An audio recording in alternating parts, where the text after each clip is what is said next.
Sir CCTV footage পেয়ে গেছি।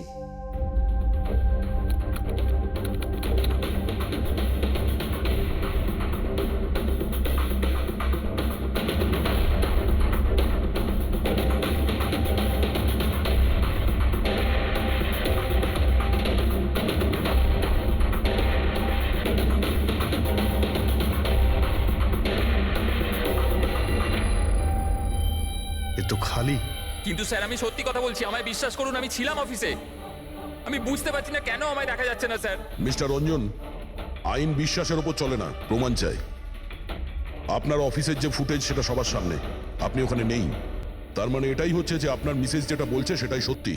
না না স্যার, আমি সত্যি কথা বলছি স্যার, আমি অফিসেই ছিলাম। আমি বুঝতে পারছি না যেটা কিভাবে হলো। হ্যাঁ, কিন্তু আপনার অফিস ফাঁকা দেখাচ্ছে কেন? স্যার রঞ্জন এই কোম্পানির সিইও, এই ফ্লোরে শুধু ওই থাকে। ও ছাড়া একজন পিয়নও আছে, সে সেদিনকে ছুটিতে ছিল। আচ্ছা, রঞ্জন বাবু ঠিক ওই দিনেই আপনার পিয়ন অ্যাবসেন্ট কেন? স্যার আমি সত্যি বলছি স্যার, আমি অফিসে ছিলাম। মিস্টার রঞ্জন, নিজেকে নিরপরাধী প্রমাণ করবার জন্য কোনো রকম প্রমাণ আপনার কাছে নেই, বুঝেছেন? আরে কুন্দন, ভালো হয়েছে তুই এসে গেছিস। ভাই, এরা বলছে যে আমি কারো খুন করেছি। আরে আমি কাউকে কিভাবে মারতে পারি বল না, বোঝা না ভাই। এ করতে পারে না স্যার। স্যার এর জীবনে একটা মাছি পর্যন্ত মারেনি। হ্যাঁ, এটা ঠিক যে ও মাঝে মাঝে খুব রেগে যায়, রাগকে কন্ট্রোল করতে পারে না। হ্যাঁ স্যার, অনেক দিন ধরে চিকিৎসা চলছে ওর। ওষুধপত্রও খান রঞ্জন দাদা, কিন্তু কখনো কখনো যদি ওষুধ খেতে ভুলে যায় তাহলে নিজেকে সামলাতে পারেন না। এই কথাটা তুমি আমাদের কেন বলনি? স্যার আমি ওই শুধু আপনাকে নয়, কাউকেই হয়তো বলেনি কথা। আমার ক্ষমতা চলতো তো তার এই বিয়েটা হতেই দিতাম না। আমি তো আমার মেয়ের কাছে হেরে বসে আছি। এই লোকটা তো একটা সাইকো সাইকো। এই রঞ্জন একজন মানসিক রোগী। এর পার্সোনালিটি ডিসঅর্ডার আছে। এর মাথা তো সেটাই মনে রাখে যেটা ও মনে রাখতে চায়, বাকি সমস্ত কথা তো এ ভুলে যায়। হতেই পারে স্যার যে খুনটা এই করেছে আর ভুলে গেছে। ব্যাপারটা হচ্ছে যে আমি আগে অসুস্থ ছিলাম, কিন্তু তারপর আমি ঠিক হয়ে গেছিলাম। আপনি এরম কেন বলছেন? কুন্দন, কুন্দন তুই বল, আমি সত্যি বলছি কিনা। বৌদি আপনি বলুন না। আরে তুমিই বলো না। আপনারা আমায় এভাবে কেন দেখছেন? আরে আমি সাইকো নই, আমি অসুস্থ নই, কোনো মানসিক রোগ নেই আমার, একদম ঠিক আছি আমি। আরে বলো না, বলো না। বাস, অনেক হয়েছে। এটা তোমার বাড়ি নয়, ব্যুরো। এই নাটক এখানে চলবে না। একটা কাজ করো, পাশের ঘরে গিয়ে এনাদের বসাও। যান। ওই দিকটা যান যান। সমস্ত প্রমাণ ওই রঞ্জনের বিরুদ্ধে, আর তাছাড়াও ওর আচরণটা ঠিক নেই। কিন্তু বুঝে উঠতে পারছি না, জানি না কেন আবার এই ব্যাপারটা এড়িয়েও যেতে পারছি না। ও বারবার আমাদেরকে বলছে যে অফিসের সিসিটিভি ফুটেজটা চেক করুন। আমি অফিসে ছিলাম। এতটা জোর দিয়ে কেউ বলতে পারে না। আরও একটা ব্যাপার স্যার, ফোন ওই করেছিল। কোনো খুনি এরকম কেন করবে? আর স্যার ওই ডিসোসিয়েটিভ পার্সোনালিটি ডিসঅর্ডার, হয়তো খুনটা করেছে আর তারপর ভুলে গেছে। এই রোগটাতে এরকমই হয় স্যার। হতে পারে, এটা হতেই পারে। একটা কাজ করি আমরা, এই যে সিসিটিভি ফুটেজ আছে না, এটাকে ল্যাবে পাঠাই, চেক করিয়ে দেখি এই ফুটেজটা কেউ কোনোভাবে এডিট করে চেঞ্জ করেছে কিনা। আর স্যার ওই একই রকম দেখতে ব্যাপারটা। ও এটা বলছে যে ওর বন্ধুরা ওর মতো দেখতে লোকটাকে দেখেছে, আর ওই লোকটা ওর বন্ধুগুলোকে চিনতেও পারেনি। চলো ওর বন্ধুদের সাথে কথা বলি, জিজ্ঞাসাবাদ করি, জেরা করি, তারপর দেখি ওদের কথায় কতটা সত্যি আছে। স্যার হতে পারে এই চৈতালি আর কুন্দন রঞ্জনের শুভাকাঙ্ক্ষী হওয়ার চেষ্টা করছে, হয়তো তা নয়। আর এদিকে শায়লা, উনি তো চানই এই দোষটা রঞ্জনের ওপর আসুক, যাতে ওনার মেয়েকে আর এই বিয়েটা করতে না হয়। স্যার স্যার যে মেয়েটা মারা গেছে ওর ফটো হসপিটালের ক্লিনিকে পাঠিয়ে দিয়েছি। ওকে শনাক্ত করা হয়েছে। ওর নাম হলো অনামিকা। দুদিন আগেই ওখানে গেছিল ওর আঘাত দেখাতে। অনামিকা, অনামিকা, এই অনামিকার পুরো ফোন রেকর্ড চেক করো, খোঁজ নাও এ কোথায় থাকতো, কি করতো, এর সঙ্গে রঞ্জনের কি সম্পর্ক ছিল।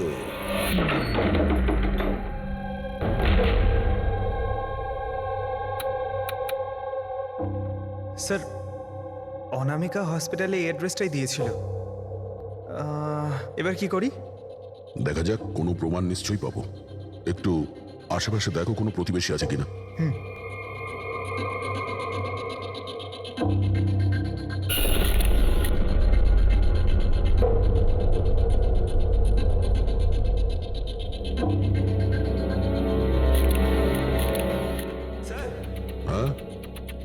এর নাম অঙ্কিত, অনামিকার প্রতিবেশী। হ্যালো স্যার, কি হয়েছে বলুন? অনামিকা ঠিক আছে তো? না, অনামিকার খুন হয়ে গেছে, আর আমরা সেই জন্যই এর তদন্ত করছি। আপনি ওর ব্যাপারে কিছু বলতে পারেন যার সাহায্যে আমরা খুনি পর্যন্ত পৌঁছতে পারি? না স্যার, আমি ওর ব্যাপারে বেশি কিছু তো জানি না। হ্যাঁ, তবে এটুকু জানি যে ও অ্যাসিস্ট্যান্ট ডাইরেক্টর ছিল আর এখন একটা ইন্টারন্যাশনাল শর্ট ফিল্মে কাজ করছিল। ইন্টারন্যাশনাল শর্ট ফিল্মে? আচ্ছা, ওর কোনো বন্ধু কিংবা আত্মীয় যে এখানে ওর সঙ্গে থাকতো? ও তো এনারাই ছিল স্যার, এই কিছু মাস আগেই এখানে থাকতে এসেছিল। আমি তো ওর পরিবারের কাউকে দেখিনি। হ্যাঁ, ওর একটা বয়ফ্রেন্ড ছিল যার সাথে ও ঘন্টার পর ঘন্টা ফোনে কথা বলতো। ও ফোনে যার সঙ্গে কথা বলতো ও যে ওর বয়ফ্রেন্ড ছিল, এটা আপনি কি করে জানলেন? স্যার, আসলে আমি ওর কথাগুলো শুনেছিলাম। ও ব্যালকনিতে দাঁড়িয়ে ওর সাথে খুব জোরে জোরে কথা বলতো অনেকক্ষণ। আর ওদের কথা শুনে মনে হতো স্যার ওর বয়ফ্রেন্ড ভালো লোক নয়। ঝগড়া হতো খুব দুজনের। কথা শুনে মনে হতো নিজেদের মধ্যে মারপিটও করে। ইনফ্যাক্ট এই দুদিন আগেই ওরা নিজেদের মধ্যে মারপিট করেছে। ওর মুখেতে সেলাইও পড়েছিল আর ওর চোখেও আঘাত লেগেছিল স্যার। আপনি দেখেছেন ওর বয়ফ্রেন্ডকে? আমি স্যার ওকে কখনো দেখিনি, কিন্তু ওর নামটা জানি স্যার। আচ্ছা, কি নাম কি ওর? রঞ্জন। রঞ্জন?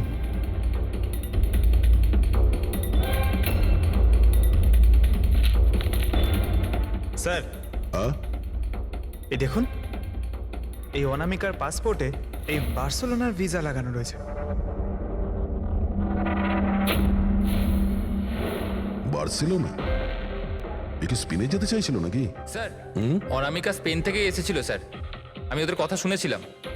স্যার, ও বিরক্ত হয়ে গেছিল রঞ্জনের জন্য, সারা জীবনের জন্য স্পেন ফিরে যেতে চাইছিল। স্যার, আমার মনে হয় ওর খুন রঞ্জনই করেছে। ও চাইতো না যে ও স্পেনে চলে যাক।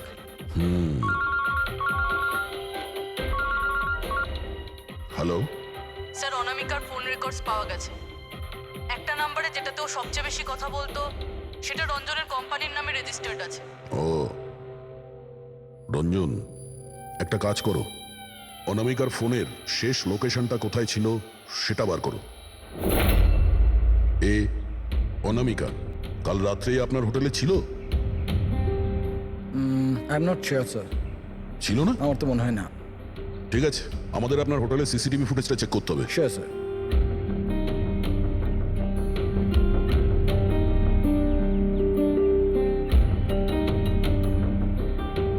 এই তো অনামিকা।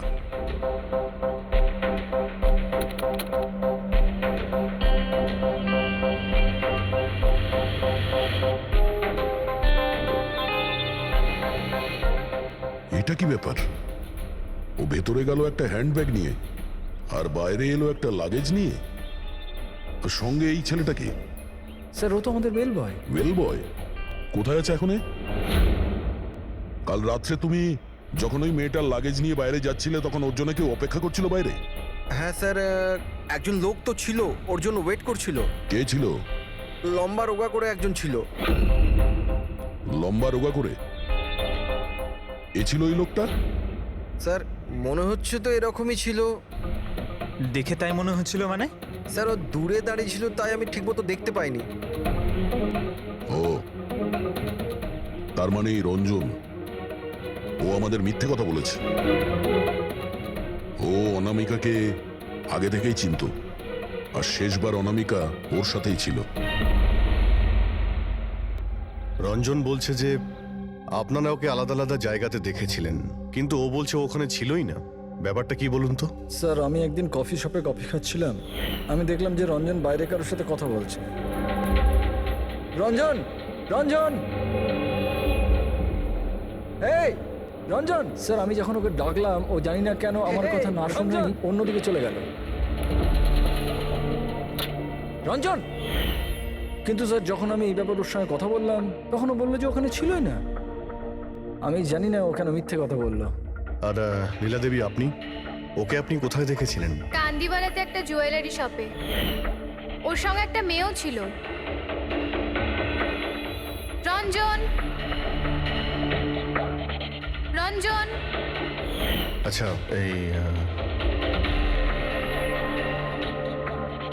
এই মেয়েটা ছিল কি? হ্যাঁ স্যার, এই মেয়েটাই ছিল। কিন্তু যখন ওর সঙ্গে আমি ফোনে কথা বললাম, বলতে শুরু করলো আমি তো ওখানে ছিলামই না। আর তোমার সঙ্গে কি এটাই ঘটেছে? হ্যাঁ স্যার, ও বাজারেতে আমার সামনে দিয়ে যাচ্ছিল, আমি ওকে হাত দেখালাম, হাই বললাম, মদন রে, কিন্তু ও সরাসরি আমায় ইগনোর করলো, অটোতে বসলো, চলে গেল। এদিকে দেখ ভাই, আমি রঞ্জন, রঞ্জন। ঠিক আছে, thank you very much. Sir, এদের কথা শুনে মনে হচ্ছে রঞ্জন ইচ্ছে করে ওদের সামনে এসেছিল আর এরকম বিহেভিয়ার করেছে।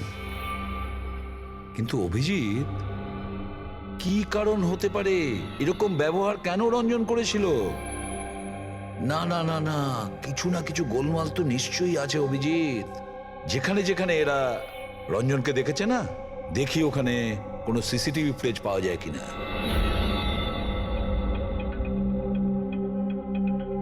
স্যার, এখানে দেখুন।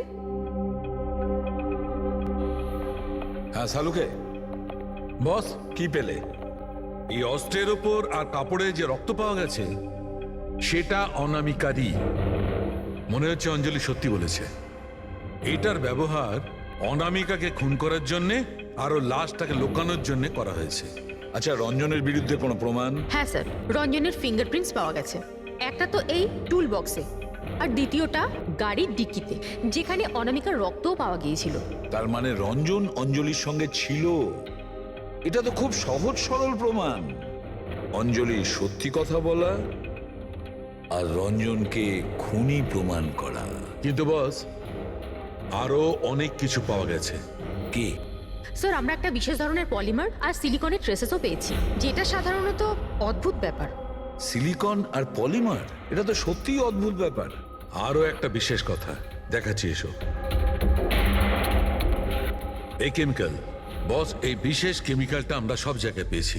কাপড়ে, টুল বক্সে, অস্ত্রের উপর, সব জায়গায়। আর এটা ছাড়া এই দেখো, এই কিছু সায়ানাইড, কিছুটা ক্লোরাইড, এইসব কেমিক্যাল। সবচেয়ে বড় কথা হচ্ছে এই যতগুলো কেমিক্যাল আছে, এই সিচুয়েশনে এখানে এগুলো থাকাই উচিত নয়। রঞ্জন, এই রঞ্জনের স্বাধীন থাকা চলবে না। রঞ্জনের একা থাকা খুবই বিপদ। অনামিকার প্রতিবেশীরা বলছে যে তুমি অনামিকার বয়ফ্রেন্ড। না স্যার। কিন্তু তুমি ওকে অনেক মারধরও করতে। না না, এটা একদম মিথ্যে স্যার, ভুল কথা এগুলো।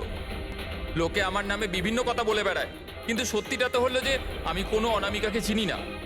আচ্ছা, এই তোমার ক্রেডিট কার্ডের বিলস, এগুলো তো চেনো না? এই দেখো, এই অনামিকার বার্সিলোনার ফ্লাইটের টিকিট তোমার ক্রেডিট কার্ড থেকে কেনা হয়েছে। আর ও যে নাম্বারটায় ঘন্টার পর ঘন্টা কথা বলতো সেটা তোমার কোম্পানির নামে রেজিস্টার করা আছে। আর সব থেকে বড় কথা, তোমার গাড়ির ডিকিতে অনামিকার রক্তের ছাপ পাওয়া গেছে। আর তুমি কি মনে করছো যে আমরা ওর কথা শুনে তোমার উপর দোষ চাপাচ্ছি? এই সমস্ত প্রমাণই যথেষ্ট এটা প্রমাণ করার জন্যে যে তুমি অনামিকাকে খুন করেছো। না স্যার, আমি কারোর খুনটুন করিনি। আর স্যার, এই ক্রেডিট কার্ড, স্যার আমার কাছে তো অনেক ক্রেডিট কার্ড আছে স্যার।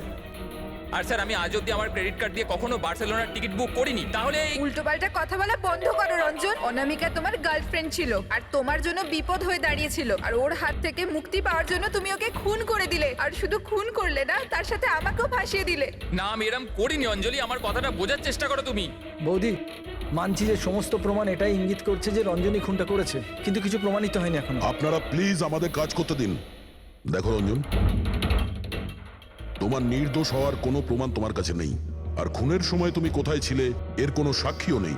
আর তোমার ওই অফিসে সিসিটিভি ক্যামেরা ফুটেজ, ওর মধ্যে তুমি উধাও। অনামিকার হোটেলের বাইরে তোমার গাড়ির দাঁড়িয়ে থাকা, তোমার গাড়ির ডিকিতে অনামিকার রক্ত পাওয়া, ফোন রেকর্ড, ক্রেডিট কার্ড বিলস, তোমার বাঁচার আর কোনো রাস্তা নেই। এই একই রকম দেখতে অ্যাঙ্গেলটা একবার পরিষ্কার হয়ে যাক, তারপর তোমাকে অ্যারেস্ট না করার কোনো কারণ আমাদের কাছে থাকবে না। ততক্ষণের জন্য তুমি এখানে নিজের বাড়িতেই নজরবন্দি থাকবে, ফ্রেডির তত্ত্বাবধানে। আর আপনারা তদন্ত শেষ না হওয়া পর্যন্ত আপনাদের মধ্যে কেউ এখান থেকে যাবেন না। ফ্রেডি, নজর রেখো। Sir sir please sir sir আমার কথাটা বোঝার চেষ্টা করুন, আমি কিচ্ছু করিনি। পুরবী, তুমি কি বলছো তুমি খেয়াল করেছো? হ্যাঁ স্যার, স্যার ইমেজ ফরেন্সিক এক্সপার্টরা কনফার্ম করেছেন এই রঞ্জনের ফুটেজের সাথে এডিট করা হয়েছে। এই ফুটেজটায় কিছু আউট অফ ফোকাস ব্যাপার আছে, যেটা থেকে এটা প্রুফ হয় যে এখানে কেউ একজন ছিল, যেটাকে খুবই ভালোভাবে ডিলিট করা হয়েছে। অন্য আর কেউ নয়, ও রঞ্জনই হবে। তার মানে ওর এই একই রকম দেখতে গল্পটা সত্যি? অনামিকার খুনের সময় ও অফিসেই ছিল? তাহলে ওর খুন কি করে করবে? একটাই লোক একই সময়ে দু জায়গায় কি করে হতে পারে? স্যার স্যার সেই সব সিসিটিভি ফুটেজ পেয়ে গেছি যেখানে রঞ্জনের বন্ধুরা রঞ্জনকে দেখেছিল। কফি শপ, জুয়েলারি শপ আর মার্কেটে। দরজা খোলো, বাইরে বেরোতে দাও। আরে কেন আমাকে আটকে রেখেছো? খোলো, আমি বলছি খুলে দাও। এটা কি হচ্ছে? ওর আবার আগের মতো অবস্থায় নেই তো? খোলো। সে কি? তাহলে তো ওনাকে কাবুতে আনার নিশ্চয়ই কোনো উপায় থাকবে। শুধু একটাই ওষুধ আছে, ঘুমের ইনজেকশন। খোলো, আমি বলছি দরজাটা খোলো। আরে এইভাবে কেউ কাউকে আটকে রাখে নাকি? আমার তো খুব ভয় লাগছে। আমি দরজা ভেঙে মাথা দেবো। খারাপ হয়ে গেলে আবার কিছু করে নেবে না তো? সব এক একটা রত্ন এখানে, দরজাটা খোলো। আমি দেখছি। আরে কেন আটকে রেখেছো আমায়?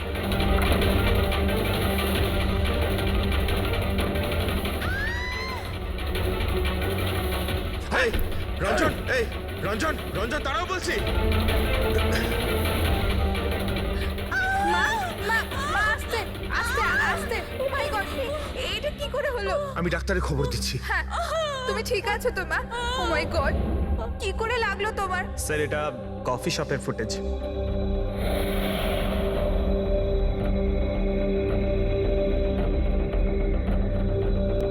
স্যার এবার জুয়েলারি শপ।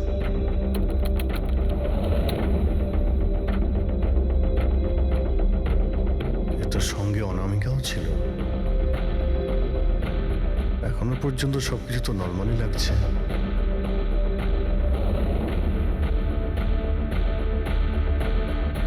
স্যার এবার মার্কেট প্লেস।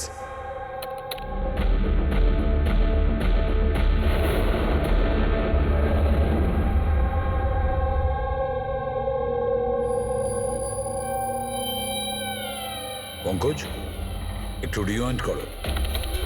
হ্যাঁ, আগে ওই রঞ্জনকে জুম করো।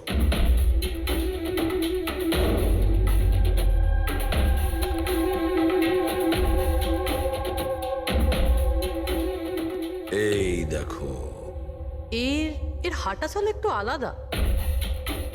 ও অন্য ধরনের জুতো পরে রয়েছে।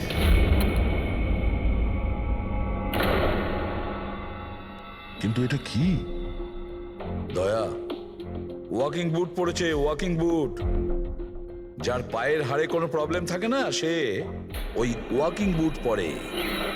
কিন্তু রঞ্জনের পা তো একদমই ঠিকঠাক আছে। সেটাই তো, এটা তো হতেই পারে না। তাহলে ও কি? হ্যাঁ সালুকে বলো, কি এখনই? আচ্ছা ঠিক আছে, আমি আসছি। সালুকে ফরেন্সিক ল্যাবে ডেকেছে, এখনই যেতে হবে। চলো। হ্যাঁ ফেডরিক, বলো, কি বললে তুমি? ঠিক আছে, হ্যাঁ ওখানেই থেকো। ফ্রেডরিক বলছিল রঞ্জন পালিয়ে গেছে শাইলার ওপর আঘাত করে। কিন্তু ফ্রেডি তো ছিল ওখানে। সেটাই তো। একটা কাজ করো দা, তুমি আর পঙ্কজ ওখানে চলে যাও, আমরা ফরেন্সিক ল্যাবে যাচ্ছি। আচ্ছা সালুকে, তুমি রঞ্জনকে গ্রেপ্তার করতে বারণ করেছিলে, ব্যাস ও তো ওদেরকে আঘাত করে পালিয়ে গেছে। আর তুমি এখানে এসব কি করছো? এখানে এখানে এরকম মিউজিয়াম সাজিয়েছো কেন? মিউজিয়াম নয় বস, তাহলে? এটা হচ্ছে সেই ধাঁধাটার জবাব যেটা আমরা সলভ করতে পারিনি। হ্যাঁ, রঞ্জন পালিয়ে যাওয়াতে আমার খুব আফসোস হয়েছে, কিন্তু আই এম শিওর তোমরা ওকে ঠিক ধরে ফেলবে। তোমাদের মনে আছে ওই যে কেমিক্যালটা আমরা ক্রাইম স্পটে পেয়েছিলাম? তো তার সঙ্গে ওর কি সম্পর্ক? সেটা আমি আপনাদেরকে বলছি। আপনি কে? এ হচ্ছে জগৎ। এক মিনিট, সবকিছু বুঝতে পারবে বস। বেহুল, হাই স্যার। এবার এর সঙ্গে আবার এই কেসের কি সম্পর্ক? আপনারা ওর সাথে একটু মন দিয়ে কথা বলুন, দেখুন সবকিছু জানতে পারবেন। এটা বলুন তো যে আপনি কে, আর এই কেসের সঙ্গে আপনার কি সম্পর্ক? এক মিনিট। এনার চোখগুলো দেখে তো কেমন যেন একটা মনে হচ্ছে। শুধু চোখই নয়, এনার তো পুরো মুখের মধ্যেই কিছু গোলমাল আছে অভিজিৎ, ফেসের ওপরে গোলমাল আছে।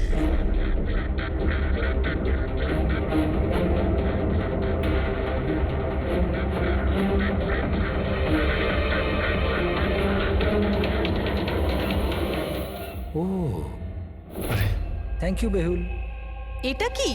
আমি বলছি বস, ওই কেমিক্যালস যেটা ক্রাইম স্পটে পাওয়া গেছিল, আসলে ওই কেমিক্যালটা এই ধরনের মাস্ক আর নকল রক্ত তৈরি করতে কাজে লাগে। বিশেষ করে এই সিলিকন মাস্ক, যেটা ওই সিনেমাতে ব্যবহার হয়। সব থেকে বড় ব্যাপার হচ্ছে এর মধ্যে চোখের পাতা থাকে না, আর চোখের জন্য এখানে গর্ত একটা থাকে আসল মুখের মতো, যাতে যে এটা পড়বে তার আসল চোখটা এই গর্ত থেকে বেরিয়ে এসে যাতেও দেখতে পায়। আর স্যার, এটাকে বানানো কিন্তু অত সহজ নয়। হাই কোয়ালিটির সিলিকন আর পারদর্শী লোকই এটা বানাতে পারে। লেটেস্ট টেকনিকের জন্য স্যার, এটা যে পড়বে তার যে মুখের ভাব, সেটাই মাস্কে ফুটে উঠবে। এর থেকে তো একটা কথা পরিষ্কার অভিজিৎ, কেউ রঞ্জনের মতো দেখতে হুবহু একটা মুখোশ বানিয়েছে, একটা মাস্ক বানিয়েছে।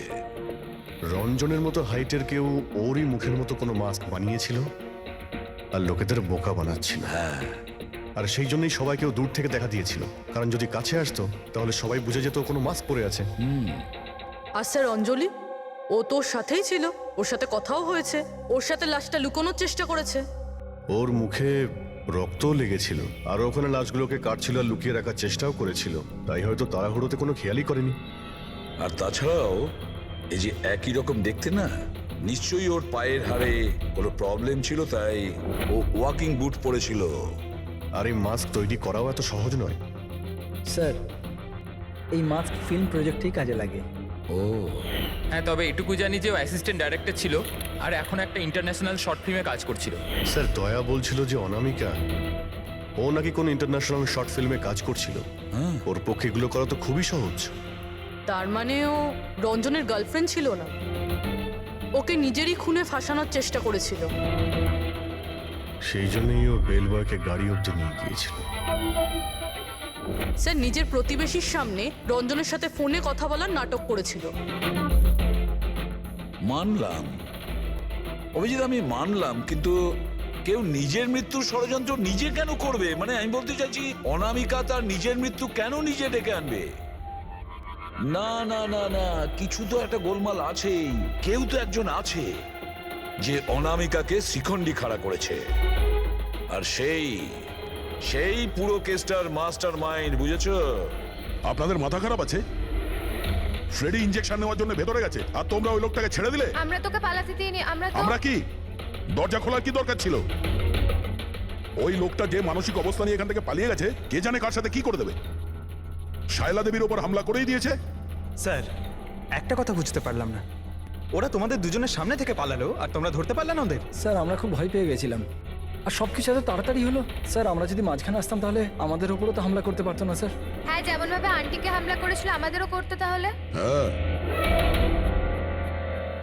এক মিনিট, শায়লা দেবীর ওপর হামলা, কিন্তু কিভাবে? ওর কাছে অস্ত্র কি করে এলো? এখানে তো কোনো অস্ত্র ছিল না, আমরা সমস্ত অস্ত্র সরিয়ে দিয়েছিলাম। হ্যাঁ হ্যাঁ স্যার, শুধু ঘরে কেন, কিচেনেও সবজি কাটার কোনো ছুরি পর্যন্ত নেই।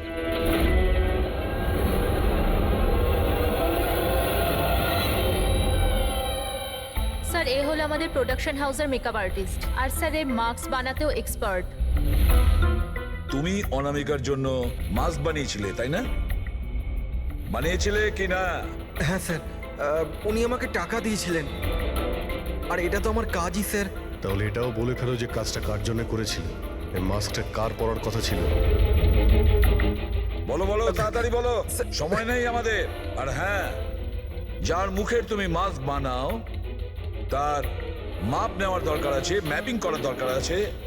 হ্যাঁ স্যার। কার জন্য বানিয়েছিল ওই মাস্ক? কে ওই মাস্কটা পরতো? বল।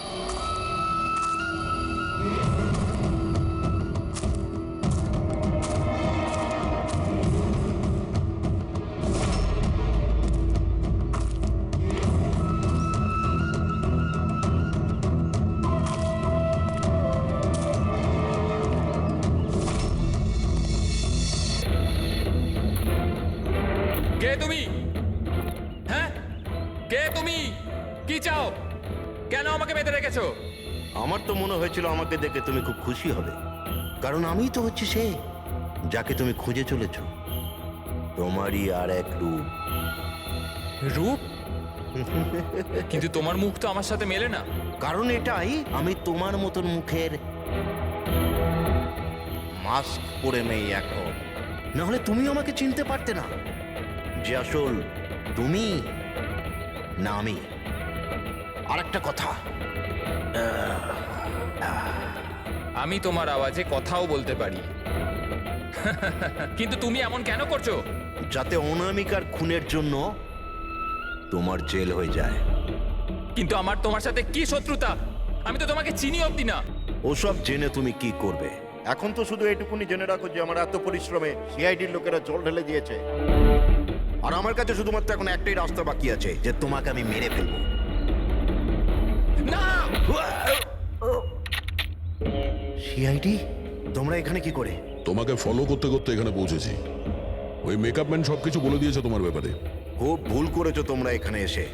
রঞ্জনকে তো আমি কিছুতেই ছাড়তে পারবো না, কারণ আমি ওকে মারবার জন্য কন্ট্যাক্ট নিয়েছি। কিন্তু এখন তোমরা ওর সঙ্গে মরবে।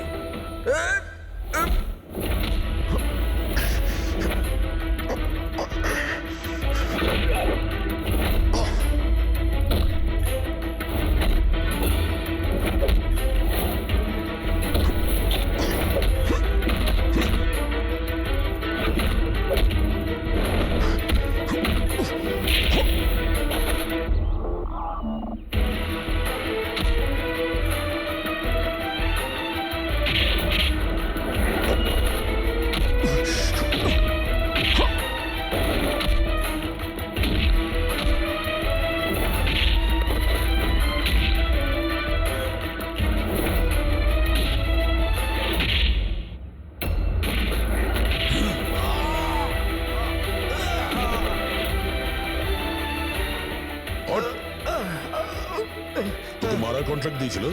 হ্যাঁ, কে দিয়েছিল? অনামিকা মারা যাওয়ার পরেও তোমাদের প্ল্যান চালু আছে। কে মাস্টার মাইন্ড? আমায় ক্ষমা করে দাও মা। তোমার মতের বিরুদ্ধে গিয়ে বিয়ে করে আমি অনেক বড় ভুল করে ফেলেছি। কখনো ভাবতেও পারেনি যে ও এইসব করতে পারে। রঞ্জন কোথায়? ওকে পেলেন না আপনারা? পাওয়া গেছে রঞ্জনকে। আপনারা সবাই এটা জেনে হয়তো অবাক হবেন যে রঞ্জন নির্দোষ। এটা আপনারা কি বলছেন? খুন রঞ্জনই করেছে? একদম না, রঞ্জন খুন করেনি। খুন করেছে আপনাদের মধ্যেই কেউ একজন। আমরা? কিন্তু আপনি তো জানেন যে এদের সবার উপস্থিতিতেই রঞ্জন আমাকে আঘাত করেছে। কি করে করলো? মানে কোন জিনিস দিয়ে আপনার উপরে আক্রমণ করেছিল? আমি বলেছিলাম না যে ও ছুরি দিয়ে আমাকে আঘাত করেছিল।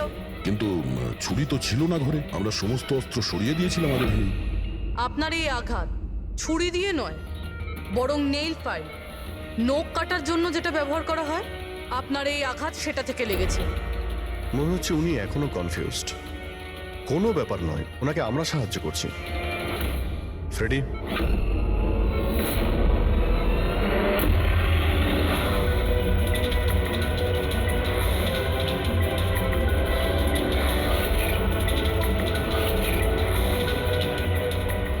শাইলা ম্যাডাম, আমরা জানতে পেরে গেছিলাম অনামিকার প্রতিবেশী অঙ্কিত এসবের সঙ্গে যুক্ত। তো এই জন্য আপনি আমায় বাড়ি থেকে তাড়িয়ে দিয়েছিলেন, যাতে আমার কিডন্যাপ করে আপনি আমাকে খুন করতে পারেন। মা, তুমি এই খবরদার যদি আমাকে মা বলে ডেকেছিস তো। মা শব্দের অর্থ কি হয় তোমরা দুজন জানো? স্যার, এ আমার অনিচ্ছা সত্ত্বেও রঞ্জনের সাথে বিয়ে করলো আর আমার সাথে সব সম্পর্ক চিরদিনের মতন ত্যাগ করলো। আর আজ এরা আমার সম্পত্তির অধিকার চাইতে শুরু করেছে। এই সব এই রঞ্জনের কাজ। এই উস্কেছে আমার মেয়েকে, আমার একমাত্র সন্তান, নিজের স্বামীর সঙ্গে মিলে ধীরে ধীরে আমাকে বিষ দিয়ে মারতে শুরু করলো।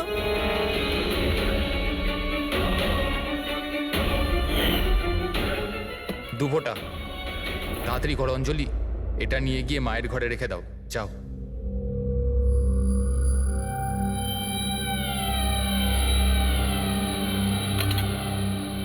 কিন্তু আপনি অনামিকার খুন করলেন কেন? ওর কোনো দোষ ছিল না, কিন্তু আমার কাউকে তো একটা দরকার ছিল এই সব কিছু করার জন্য। কিন্তু আমি এদের দুজনকে শাস্তি দিতে চেয়েছিলাম যে রঞ্জনের ফাঁসি হয়ে যাক আর অঞ্জলির সারা জীবনের মতো জেল। শায়লা দেবী, এদের প্রতি আপনার ঘৃণা আপনাকেও এদেরই মতন অপরাধী বানিয়েছে। এদের দুজনের তো শাস্তি হবেই, আপনার প্রাণ নেওয়ার চেষ্টা করেছে বলে, কিন্তু আপনারও কঠোর থেকে কঠোরতম শাস্তি হবে অনামিকাকে খুন করার অপরাধে।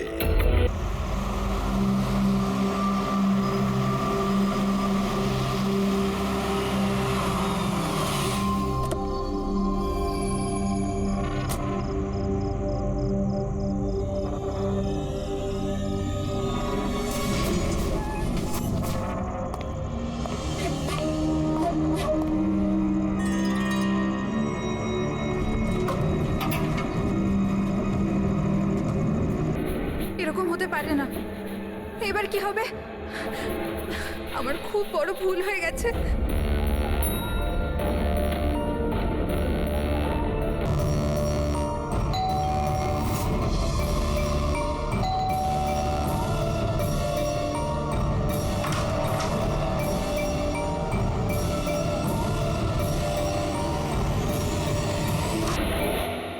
এদিকে এসো, এদিকে এসো।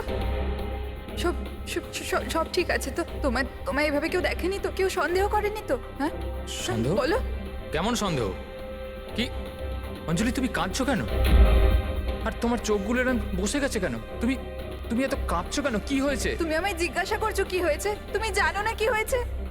আমি কি করে জানবো কি হয়েছে? আমি তো এইমাত্র বাড়ি এলাম। রঞ্জন, তুমি পাগল হয়ে গেছো নাকি আমায় পাগল বানাচ্ছো?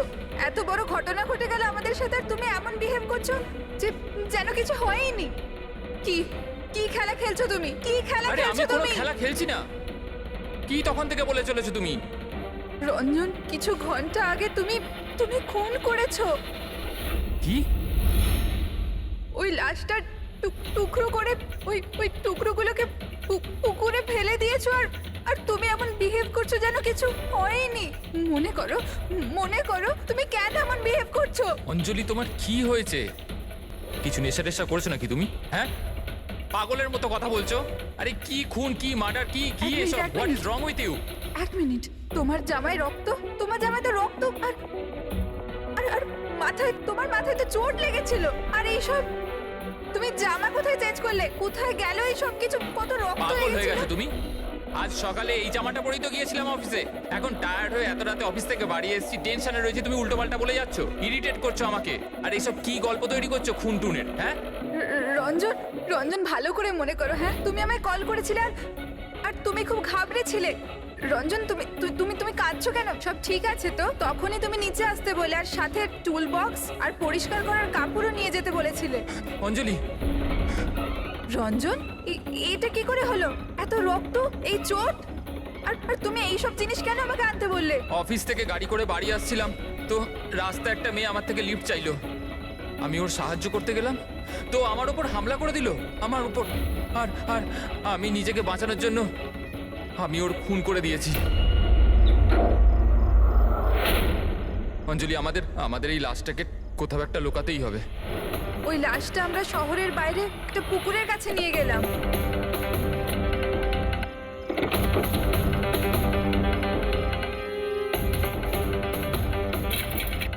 আর সেখানে তুমি বলার পর আমরা লাশটাকে টুকরো টুকরো করেছিলাম, সেগুলো প্লাস্টিক ব্যাগের মধ্যে ঢুকিয়ে আর ওই পুকুরে ফেলে দিলাম। আর তারপরে তুমি আমায় বাড়িতে ড্রপ করে দিলে আর তুমি বলেছিলে যে তুমি একটু পরেই বাড়ি চলে আসবে। তুমি আমায় এটা বলতে চাইছো যে যাকে আমি চিনতামই না আমি তার খুন করে দিয়েছি? হয় তুমি স্বপ্ন দেখছো, নয়তো তোমার মাথায় কিছু একটা চলছে, সেটা আমি জানি না। আর যদি তোমার কথায় একটু সত্যতা থাকে, can you prove it? I will.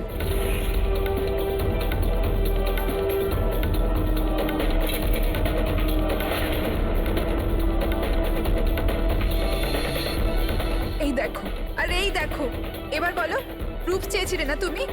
এই দেখো প্রুফ। এবার বলো এই জামাগুলোতে রক্ত কোথা থেকে এলো?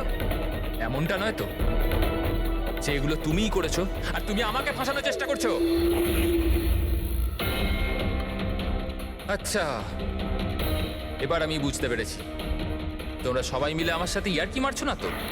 ওখানে অফিসেও আমার কলিগেরা 1 মাস ধরে উল্টো পাল্টা বলেই চলেছে যে আমি তোকে ওখানে দেখেছি, আমি তোকে এখানে দেখেছি, আর আমি বলে বলে হাঁপিয়ে যাচ্ছি যে আমি ওখানে ছিলামই না। কিন্তু এখন যেটা তুমি করছো না, এটা কিন্তু ভুল করছো। এইসব একটা ইন্টেলিজেন্স চক্রান্ত, যেটা তুমি প্ল্যান করেছো। তুমি খুন করেছো অঞ্জলি, আর তুমি এটাতে আমাকে ফাঁসাতে চাও। আমি যাচ্ছি পুলিশের কাছে, সিআইডি কে ডাকবো। ছাড়ো। কেন এমন করছো? রঞ্জন, রঞ্জন তুমি খুন করেছো, তুমি সিআইডি কে কেন ডাকছো?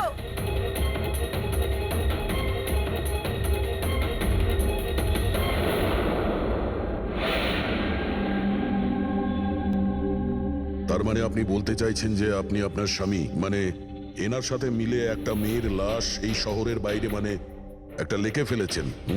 হ্যাঁ স্যার, আমি এটাই বলছি। আর এই সব কিছু আমি ওর বলাতেই করেছি। কিন্তু আপনার স্বামী তো বলছেন ইনি কিছু জানেনই না। ইনফ্যাক্ট উনি আমাদের এখানে ডেকেছেন। স্যার, এই মহিলা সব উল্টোপাল্টা বলছে। আমাকে ফাঁসানোর চক্রান্ত হচ্ছে আর এও তাতে জড়িত। উল্টোপাল্টা আমি নয়, উল্টোপাল্টা এ বলছে। প্রথমে নিজের দোষ ঢাকার জন্য আমাকে দিয়ে এই সব কিছু করিয়েছে, আর এখন নিজেই না বলছে। স্যার, আমি আপনাকে সত্যি কথা বলছি। আমি বলেছিলাম না যে আমার হ্যাঁ, ওই একই রকম দেখতে লোকের কথা, যে আপনার বন্ধু অ্যালেক্সরা আপনার মতো দেখতে লোকের সঙ্গে দেখা করছে। কিন্তু এটা মনে হচ্ছে না যে আপনার এই গল্পটা সত্যি কম আর কাল্পনিক বেশি লাগছে। স্যার, এই লোকটা আপনাদের মিথ্যে বলছে, আমি সত্যি বলছি। ইনফ্যাক্ট আপনারা তো জানেনও না যে কি হয়েছিল। এমন কি হয়েছিল? স্যার, রঞ্জন আমাকে টুল বক্স আর একটা কাপড় নিয়ে নিচে পার্কিং এ ডেকেছিল, আর ওখানেও আমাকে বললো যে ও একটা মেয়েকে খুন করে ফেলেছে। সেখানে আমরা লাশের টুকরো করে জলে ফেলে দিয়েছিলাম। স্যার প্লিজ আমায় বিশ্বাস করুন স্যার। একই রকম দেখতে একটা লোক এরকম করছে, আর না হলে সবাই মিলে চক্রান্ত করছে যেটাতে আমাকে ফাঁসানো হচ্ছে।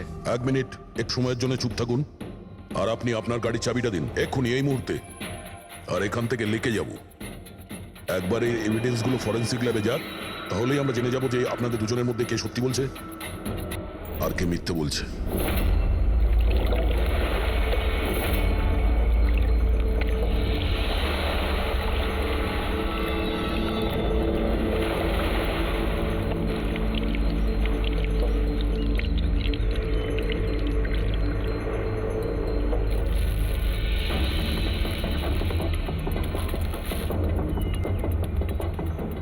এই মেয়েটা কে? স্যার আমি কি জানি, আপনি আমাকে কেন জিজ্ঞেস করছেন? যা কিছু জানার এর থেকে জানুন না। স্যার, আমি এই মেয়েটাকে চিনি না, আমি জানি না একে। আমি একে মারিনি স্যার, আমি তো ওই সময় শুধু এই লোকটার হেল্প করছিলাম। আমি অনেক রাত অবধি অফিসে ছিলাম স্যার, আপনি চাইলে সিসিটিভি ফুটেজ দেখতে পারেন। চিনের নিচে দেখো, থুতির নিচে স্টিচেস আছে না, আর সেগুলো খুব বেশি পুরনো নয়। মনে হচ্ছে কিছুদিন আগেই ও আঘাত পেয়েছে। পুরবি কোনো না কোনো ক্লিনিক বা হসপিটালে স্টিচগুলো করা হয়েছিল, সেখান থেকে এই মেয়েটার ব্যাপারে জানা যেতে পারে। একটা কাজ করো ফেডরিক, পঙ্কজ, এই বডির টুকরোগুলো আছে না, এই সব কটা আমাদের ফরেন্সিক ল্যাবে পাঠিয়ে দাও, আর এদের দুজনকে আমাদের ব্যুরোতে নিয়ে চলো। স্যার, এ বলছে যে কয়েকদিন ধরে ওরই মতো দেখতে কোনো লোক ওকে ফাঁসানোর চেষ্টা করছে। এর চেনাশোনা লোকরা ওই লোকটার সঙ্গে বিভিন্ন জায়গায় দেখা করছে, আর ওরা ভাবছে যে ও এই। হ্যাঁ স্যার, আমায় ফাঁসানো হচ্ছে স্যার, আর ওই চক্রান্তে এও রয়েছে স্যার। স্যার আপনি বলুন, আমি যদি এসব করতাম তাহলে আমি আপনাদের ফোন কেন করতাম? স্যার, এখন অবধি আমি আপনাদের যা বলেছি সবকিছু প্রমাণ হয়েছে তো। লাশ তো পাওয়া গেল লেকে, আর ওর গাড়ির ডিকিতে রক্ত পেলেন তো। স্যার আপনি নিজেই বলুন, যখন এতটা সত্যি আমি বলেছি তাহলে এখন মিথ্যে আমি কেন বলবো? আমাকে ফাঁসা